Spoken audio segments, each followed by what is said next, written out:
Je vais vous présenter la saison 3 de la chaîne Un peu de science pour comprendre le monde moderne.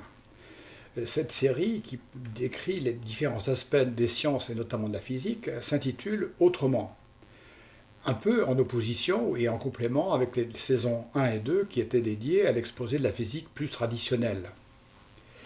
La saison 3 donc va traiter de la physique ou de la science des systèmes complexes, en faisant plus court, la science de la complexité. C'est un domaine récent qui a pris forme plutôt au milieu du XXe siècle et qui a envahi tous les domaines scientifiques, que ce soit les sciences exactes ou les sciences humaines, comme la psychologie, la sociologie ou l'économie. C'est un domaine scientifique bourgeonnant, en plein développement, et je vais essayer dans les différents éléments de cette saison, dans les différents épisodes, à sortir les grandes lignes, les grandes orientations, les grands progrès, mais aussi les limites de ces approches.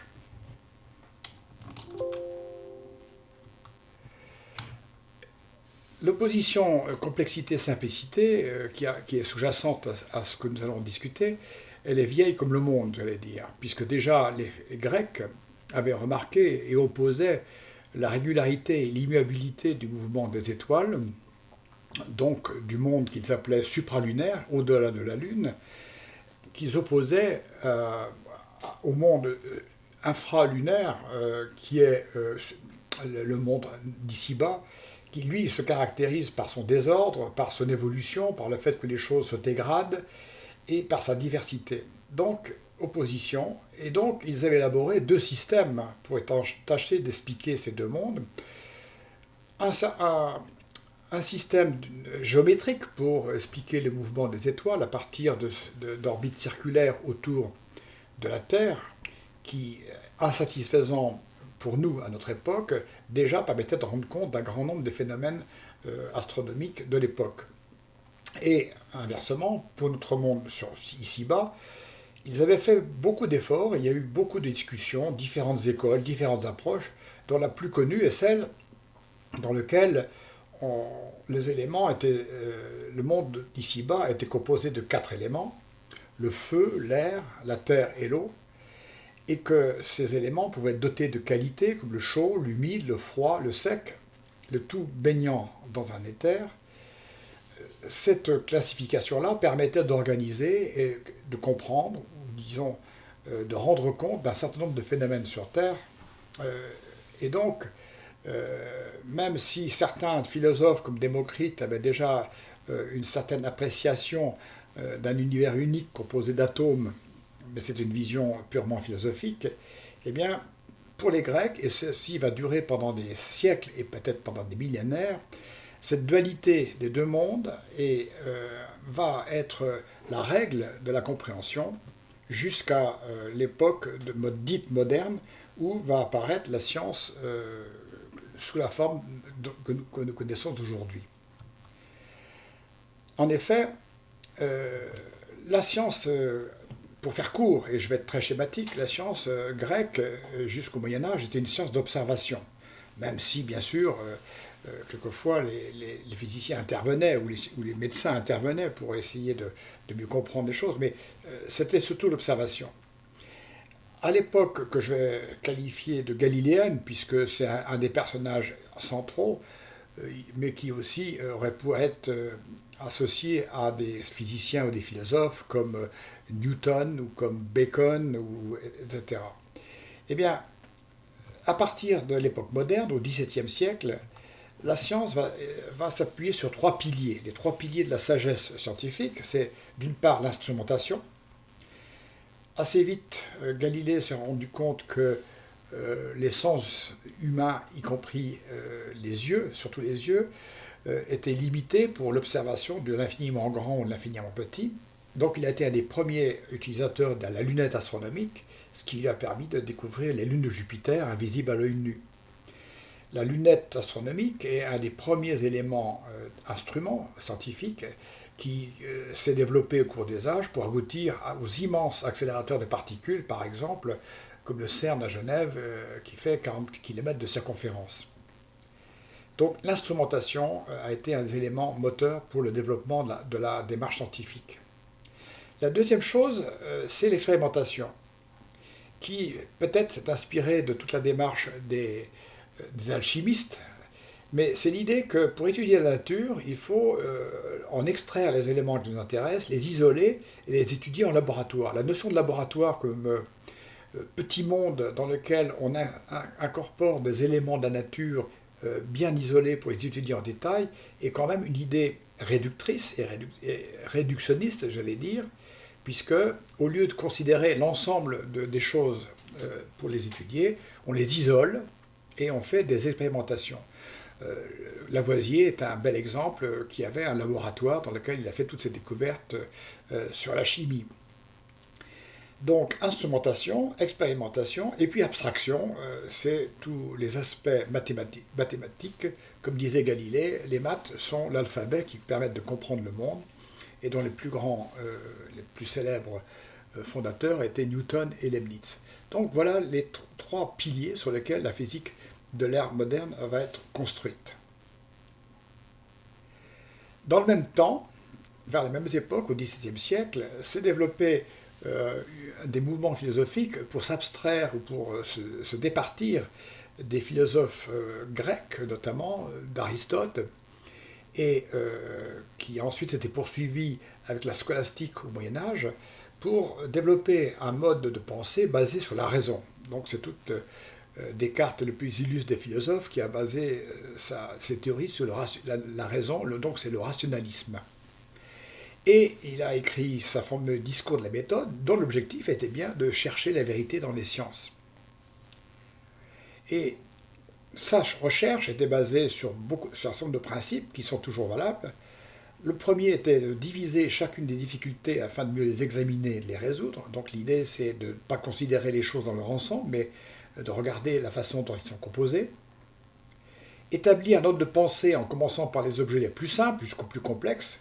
Donc cette notion, une fois qu'on a été jusqu'au bas, qu'on a découvert les composants d'un système, voir comment ils interagissent entre eux pour aboutir à des objets plus complexes, et ainsi de les retenir toutes et en ordre, et puis passer toutes les choses en revue afin de ne rien omettre.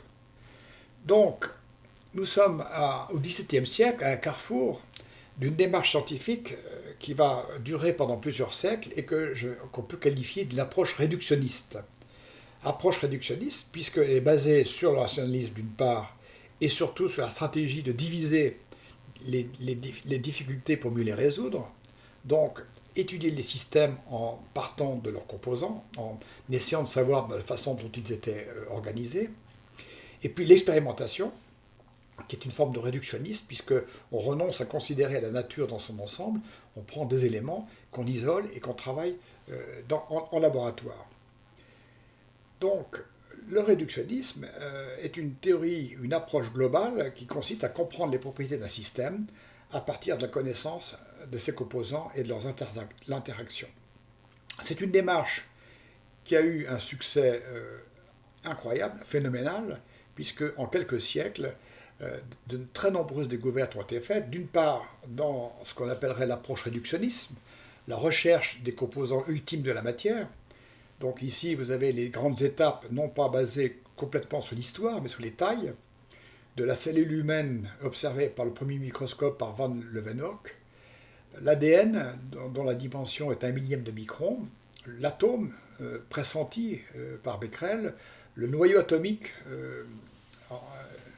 mesuré ou découvert par Rutherford en 1911, et qui lui fait 10 ou 15 mètres, on parlera du Fermi, jusqu'à les découvertes les plus récentes qui ont mis en évidence des composants ultimes de la matière, que sont les quarks, et qui sont considérés comme des particules ponctuelles sans aucune dimension.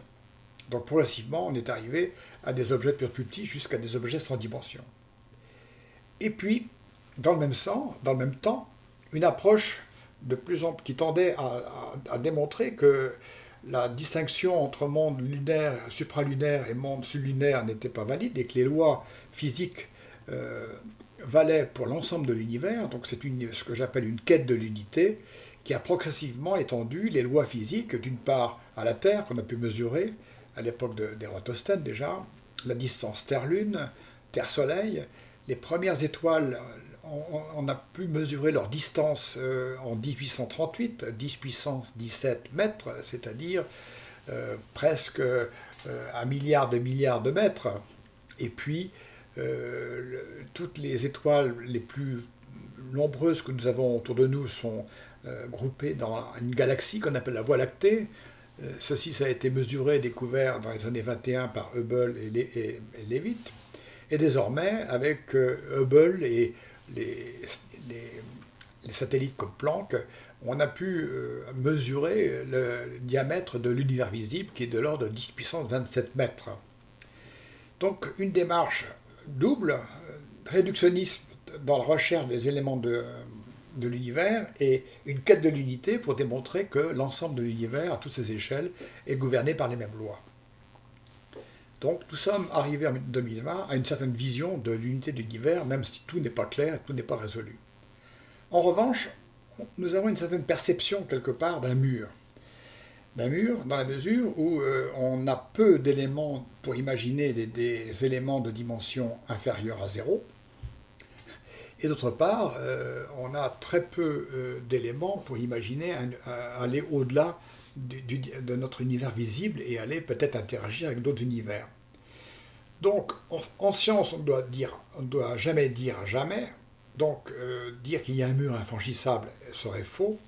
Mais toujours est-il qu'en 2020, nous avons atteint un plancher dans les sciences de l'univers tel que si l'on veut aller bien au-delà, cela nécessitera des révolutions qui pour le moment sont hors de vue.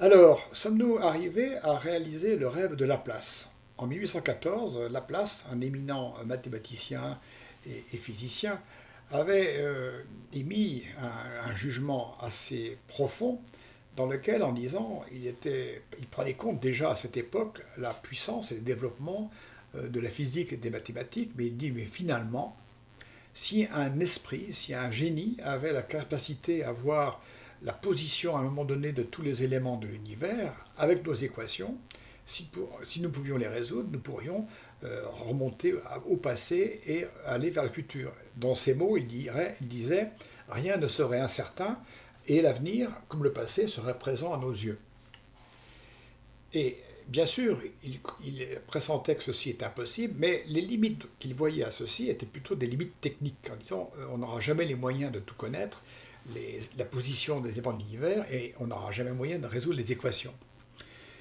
Eh bien, et c'est là une des premières bases des sciences des systèmes complexes, eh bien, nous allons voir que le rêve de Laplace ne se réalisera jamais, non pas pour des questions de technique. Les techniques ont extraordinairement évolué depuis 1814, y compris avec des ordinateurs qu'il avait de la peine à imaginer, mais pour des raisons plus profondes que nous étudierons dans les différents chapitres qui suivent. En effet, si en schématisant à gauche, je représente la quête de l'unité et le réductionnisme, c'est-à-dire la hiérarchie des systèmes emboîtés, partant des particules élémentaires, groupées en atomes, groupées en molécules, etc. Et à droite, vous avez les nombres qui correspondent au nombre de composants de chacun des étages par rapport aux éléments qui sont dessous.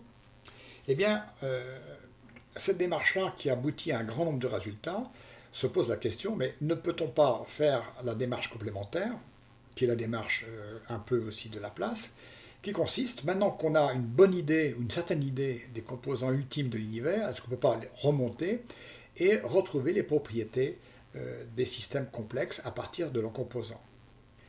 Cette démarche-là, qui est ambitieuse, finalement, contrairement à ce que pensait Laplace, n'a pas de limitation technologique a priori, mais pose de très nombreux problèmes d'un point de vue formel et d'un point de vue théorique. On va voir que la démarche partant des éléments d'un système vers les propriétés du système sont pleines d'embûches et de limitations. C'est l'objectif donc de cette série, un peu de physique autrement, qui va dérouler un certain nombre d'épisodes. Le premier va ces épisodes vont grouper en 3 grands chapitres. Le premier va être plutôt l'état actuel des acquis de l'approche réductionniste, pour bien comprendre la limite, pas la limite, pour comprendre la différence d'approche entre la physique en quête d'unité et la physique des systèmes complexes. On élaborera sur les connaissances que nous avons en 2020, d'une part de ces systèmes-là. Ensuite, nous verrons comment, depuis déjà des années, les physiciens ont cherché, à partant des éléments, à reconstruire les systèmes plus complexes, comment comprendre l'atome à partir des quarks ou du noyau atomique, etc. Et y compris la compréhension du système plus compliqué comme les gaz, la physique des gaz, ou etc., qui utilise la physique statistique. Donc le premier chapitre, c'est notre niveau de connaissance actuelle et des outils que nous savons utiliser. Ensuite, le deuxième chapitre va être dédié à l'épistémologie, c'est-à-dire l'étude elle-même de la science de la complexité, en quoi elle s'oppose ou se différencie de la science de l'unité, et ensuite tous les principes et les grandes notions qui vont émerger de cette science, qui sont apparemment nouvelles, comme la notion de chaos ou la notion d'émergence. La notion d'émergence est centrale parce qu'elle se pose la question, est-ce que pour déterminer le comportement d'un système complexe, il est nécessaire et suffisant surtout de comprendre la façon dont il est composé. L'émergence se pose la question, est-ce que le tout est simplement la somme des parties ou est-ce que le tout est plus que la somme de ses parties? Alors concrètement, la troisième partie va être beaucoup plus pratique puisqu'elle va exposer les grandes catégories d'approches et de modèles pour traiter les systèmes complexes, comme les automates, alors automates déterministes, systèmes neuronaux. On verra comment le hasard, qui joue un rôle essentiel, intervient dans ces approches-là. Et enfin, on terminera par un problème qui est extraordinairement vaste et qui n'est certainement pas résolu actuellement. C'est lorsque l'on part des systèmes, par exemple comme des atomes ou même des quarks, et qu'on veut regarder la genèse des éléments à notre échelle, se pose une question de fond, c'est parmi les milliards de combinaisons possibles de quarks, comment se fait-il que certaines prennent la forme d'une feuille d'arbre, d'une cellule vivante? Donc comment ces cellules ordonnées partent a priori de systèmes désordonnés, c'est une question essentielle à la compréhension notamment des origines de la vie et peut-être des origines de la conscience. Donc voilà un programme ambitieux. Bien sûr, nous ne couvrirons pas l'ensemble des phénomènes, surtout que les bords et les limites de cette science-là sont floues et on peut quelquefois lui apporter ce que chacun y veut. Mais j'espère qu'à la fin, vous aurez une vision assez claire des enjeux, des outils et des limites de la physique autrement et de les sciences de la complexité.